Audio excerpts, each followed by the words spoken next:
I understand that you've done a lot of work on like hate speech trials in South Africa, even arguing cases in front of like the counterpart of the Supreme Court over there. And so I wanted to delve into some of these issues and sort of set the background with some of the political context there. Sure. So I suppose there's the background context, which is that during apartheid, South Africa was quite a repressive place with high levels of authoritarian censorship. So the idea is that the right does not extend to the following three things, which is propaganda for war, the incitement of imminent violence, and the hate speech clause, which is advocacy of hatred on the grounds of race, gender, ethnicity, and religion, and that constitutes an incitement to cause harm. So just to kind of unpack what that framework means a little bit more. So first of all, these are not direct prohibitions. It just says that they're not part of the right, which means that the government has the power to produce laws which would create sanctions on these unprotected categories.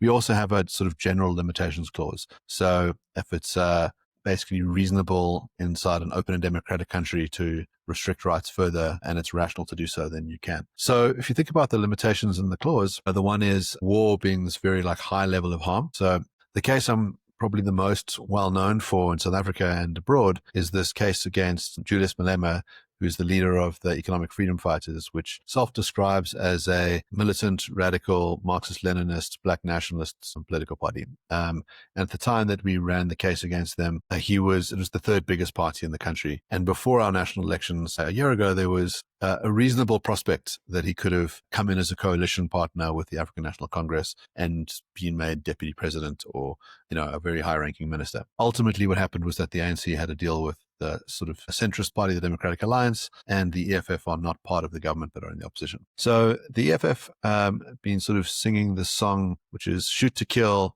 a man, kill the farmer, kill the Boer.